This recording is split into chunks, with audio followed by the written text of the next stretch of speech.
This is the Chiropractic Marketing Podcast, an on-demand talk radio show that covers internet marketing best practices for chiropractors. I'm your host, Dr. Patrick McNamara.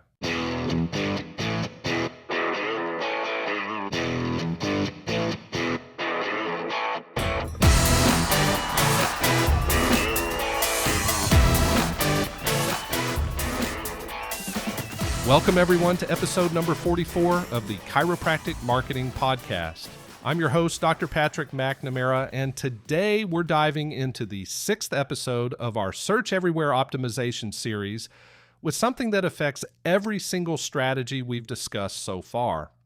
I'm talking about review management in the AI age, how patient feedback now influences not just your Google rankings, but also whether AI assistants like ChatGPT, Claude, and Perplexity recommend your practice to potential patients.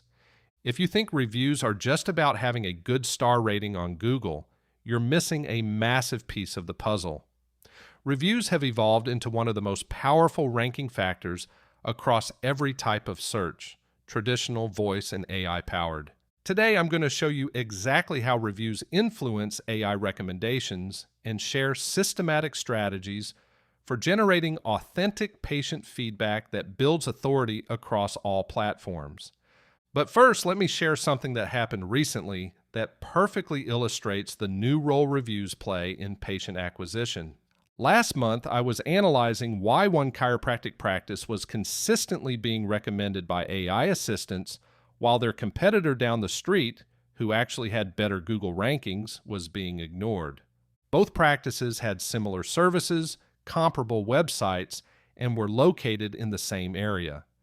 But when I dug deeper, I discovered the difference: review quality and quantity. The practice getting AI recommendations had 127 reviews with an average of 4.8 stars, but more importantly, their reviews contained detailed descriptions of specific conditions treated, treatment outcomes, and conversational language that matched how people actually talk about their health problems. Their competitor had 89 reviews with a 4.9 average, but most were generic with comments like "great service" or "highly recommend." These reviews provided no context for AI engines to understand what the practice actually did or how effective their treatments were. Here's what I realized: AI engines don't just look at star ratings. They analyze the content of reviews to understand expertise, effectiveness, and patient satisfaction in ways that traditional search engines never could.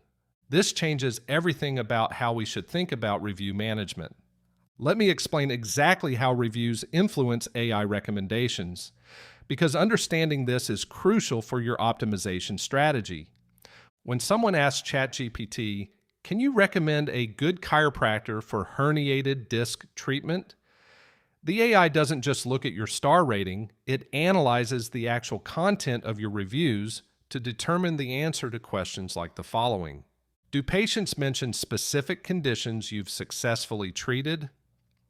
Are there detailed descriptions of treatment outcomes?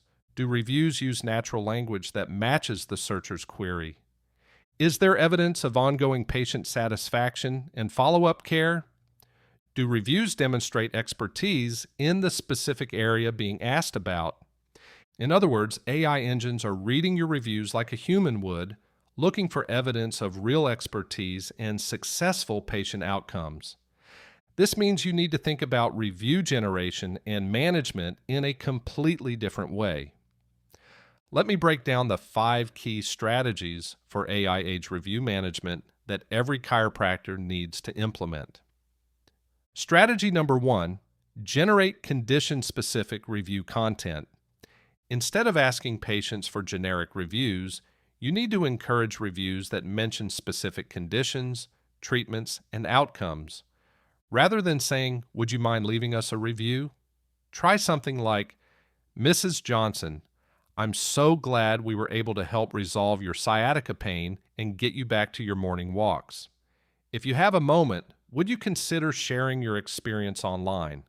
Other people dealing with sciatica might benefit from hearing about your recovery." This approach naturally encourages patients to mention their specific condition and outcome, which gives AI engines the context they need to recommend your practice for similar cases. The key is timing this request when patients are experiencing their best outcomes, not at the first visit, but after they've seen significant improvement. Strategy number 2, respond to reviews with strategic keywords. Your review responses aren't just about thanking patients, they're an opportunity to reinforce your expertise and include relevant keywords that AI engines can analyze. Instead of responding with, "Thanks for the great review," try something like, "Thank you, Sarah. We're so glad our treatment approach helped resolve your chronic neck pain from that auto accident. It's always rewarding when our combination of spinal adjustments and rehabilitation exercises helps patients return to pain-free living. We appreciate you taking the time to share your experience." Notice how this response naturally includes chronic neck pain, auto accident, spinal adjustments, rehabilitation exercises, and pain-free living, all terms that potential patients might use when asking AI assistants for recommendations. Strategy number 3, encourage story-based reviews. AI engines love narrative content because it provides context and demonstrates real patient journeys. You want to encourage patients to tell their story, not just rate your service. Here's a framework you can share with patients who are willing to leave reviews. If you're comfortable sharing, it would be helpful if you could mention what brought you to our office, what treatments we used, and how you're feeling now compared to when you first came in. This framework naturally produces reviews that read like case studies, which AI engines interpret as evidence of expertise and effectiveness. Strategy number 4, maintain review consistency across platforms. AI engines don't just analyze Google reviews, they look at feedback across multiple platforms, including Yelp, Healthgrades, Facebook, and industry-specific sites. You need a systematic approach to encourage reviews on various platforms, not just Google. Different platforms may be weighted differently by different AI engines, so diversification is important. Also, ensure your responses across platforms maintain consistent messaging and tone, reinforcing the same expertise areas and treatment approaches. Strategy number 5, monitor and address review content quality. Not all reviews help your AI optimization. Generic, short reviews provide little value, while detailed, condition-specific reviews can significantly boost your AI visibility. If you notice you're getting too many generic reviews, you may need to adjust your review request process to better guide patients toward providing more detailed feedback. Also, pay attention to negative reviews and address them promptly and professionally. AI engines factor in how you handle criticism when evaluating trustworthiness. Now, here's something fascinating I've discovered through testing these strategies. Practices that implement systematic AI-focused review management often see improvements in AI recommendations within 6 to 8 weeks. This is much faster than traditional SEO, where review improvements might take months to impact rankings. AI engines seem to evaluate and incorporate new review content much more quickly than traditional search algorithms. But here's what you need to understand about systematic review generation. It's not about manipulating or faking reviews. It's about creating systems that make it easy for satisfied patients to share their genuine experiences in ways that provide value to future patients. The most effective approach I've seen involves 3 components. First, identifying the optimal timing for review requests. This is usually 2 to 4 weeks after treatment begins, when patients are experiencing their best results, but the experience is still fresh in their minds. Second, providing gentle guidance about what information would be helpful without being prescriptive or manipulative. You're helping patients understand how their experience can benefit others facing similar challenges. Third, making the review process as simple as possible. This might include providing direct links, offering assistance with the technical aspects, or even having staff available to help elderly patients navigate the process. Let me share a practical example of how this systematic approach works. I worked with a practice that implemented a structured review generation system. 3 weeks after a patient's initial improvement, they would receive a follow-up call to check on their progress. If the patient reported significant improvement, the conversation naturally led to, "Dr. Smith, I'm so much better. I can finally sleep through the night again." That's wonderful to hear. Your dedication to the home exercises really made a difference. We occasionally have patients ask about treatment for sleep-disrupting back pain. If you're comfortable sharing your experience online, it might help someone else who's struggling with the same issue you were facing. This approach resulted in reviews like, "I couldn't sleep for months because of lower back pain. Dr. Smith's treatment plan included specific adjustments and home exercises that gradually reduced my pain. Now I'm sleeping through the night and back to my normal activities." If you're dealing with back pain that's affecting your sleep, I highly recommend this practice. That review provides AI engines with specific information about the condition treated, sleep-disrupting back pain, the treatment approach, adjustments and exercises, the outcome, sleeping through the night, and even guidance for similar patients. Compare that to a generic review that only states, "Great doctor, highly recommend." The first review gives AI engines everything they need to recommend this practice when someone asks about back pain affecting sleep. The second provides almost no useful information. Here's the key insight. Good review management in the AI age isn't about getting more reviews. It's about getting better reviews that tell complete stories about patient experiences. Now I know what some of you might be thinking. Dr. Mack, this sounds like it could cross ethical lines if not done carefully. You're absolutely right to be concerned about this. Everything I'm recommending needs to be done with complete integrity and in compliance with healthcare marketing regulations. You should never offer incentives for positive reviews. Suggest what star rating to give. Ask patients to mention competitors negatively. Request reviews from patients who haven't had positive outcomes. Write fake reviews or ask others to do so. What you can do instead is help satisfied patients understand how their story might help others. Provide guidance on what information is useful without being prescriptive.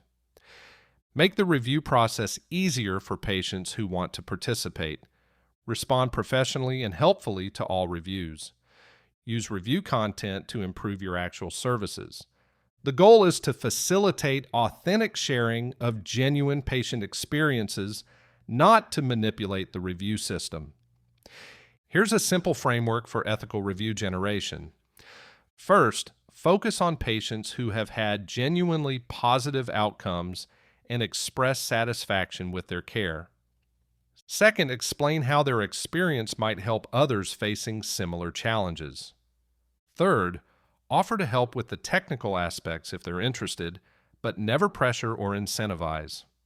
Fourth, thank them regardless of whether they choose to leave a review. This approach builds your review profile naturally while maintaining ethical standards and providing real value to future patients who read these reviews.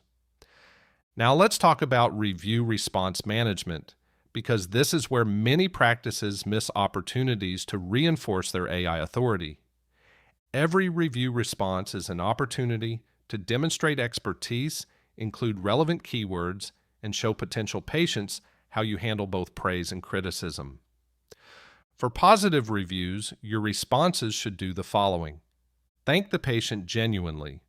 Reinforce the specific conditions or treatments mentioned. Include relevant keywords naturally. Encourage other patients with similar conditions. For negative reviews, your responses should acknowledge concerns professionally. Offer to address issues privately. Demonstrate your commitment to patient satisfaction. Show potential patients how you handle problems. Here's an example of an effective response to a positive review. Thank you, Michael. We're thrilled that our treatment approach helped resolve your sports-related shoulder injury so quickly. Getting athletes back to their activities safely is one of our specialties, and it's always rewarding when our rehabilitation protocols help patients return to peak performance. We appreciate you sharing your experience. It will help other athletes understand how chiropractic care can address sports injuries effectively. This response includes sports-related shoulder injury, athletes, rehabilitation protocols, peak performance, and sports injuries, all terms that AI engines can connect to relevant searches. For negative reviews, here's an effective approach. Thank you for taking the time to share your concerns, Jennifer. We take all patient feedback seriously and want to ensure every patient has a positive experience. I'd like to discuss your specific concerns privately and see how we can address them. Please call our office at your convenience so we can make this right. We're committed to providing the highest quality care for all our patients. This response shows professionalism, accountability, and commitment to patient satisfaction, all factors that AI engines consider when evaluating trustworthiness. Here's something most chiropractors don't realize. Your review response rate and quality are becoming ranking factors for AI recommendations. AI engines analyze how consistently you respond to reviews, how professionally you handle criticism, and whether your responses provide additional value to people reading them. Practices that respond to 70% or more of their reviews with thoughtful, helpful responses tend to rank higher in AI recommendations than those that ignore reviews or provide generic responses. So what's a realistic goal for review management in the AI age? I recommend aiming for the following. 1 new detailed review per week minimum. Response to at least 70% of all reviews within 48 hours. Reviews that average 3 to 4 sentences rather than single sentences. Coverage of your main service areas through review content over time. Professional, helpful responses that include relevant keywords naturally. This might sound like a lot, but remember, reviews are now one of the most powerful ranking factors across all search types. The investment in systematic review management pays dividends in increased visibility and patient acquisition. If you're feeling overwhelmed by managing reviews while also handling AI optimization, local SEO, voice search, and all your other marketing needs, you're not alone. This is exactly why we developed our comprehensive approach at DCRank. We handle review generation, response management, and optimization as part of our Search Everywhere optimization strategy. You can learn more about how we help chiropractors build powerful review profiles that influence both traditional and AI-powered search at DCRank.com. That's DCRank.com. This brings us to the end of our Search Everywhere optimization series. Over the past 6 episodes, we've covered the death of traditional SEO, Google Business Profile optimization, AI recommendations, local SEO tiers, voice search, and review management. Each of these strategies builds on the others to create a comprehensive approach that ensures your practice is visible wherever and however patients are searching for chiropractic care. The practices that implement these strategies systematically will dominate patient acquisition in the coming years, while those that stick to outdated approaches will find themselves increasingly invisible to potential patients. In our next episode, we're going to start a new series focusing on advanced conversion strategies, how to turn all this increased visibility into actual appointments and long-term patients. We'll explore landing page optimization, appointment booking systems, and patient communication strategies that maximize the value of every lead you generate. Because getting found online is only half the battle. Converting those searchers into patients is where the real growth happens. All right, that wraps things up for today's episode. Thanks for tuning in to the Chiropractic Marketing Podcast. Before you go, remember to subscribe to my podcast on your favorite platform. Whether it's Apple Podcasts, Audible, YouTube Podcasts, Spotify, or others, I've got you covered. If you need to see a full list of supported platforms, simply visit chiropracticmarketingpodcast.com. Last but certainly not least, I'd love to hear your thoughts on Apple Podcasts. Your reviews not only help build awareness of what I'm talking about, but also give me a good indication of how I'm doing. Be nice, be fair, but definitely be honest. I would greatly appreciate it, and so will future listeners. Thanks for listening, and I'll catch you next time.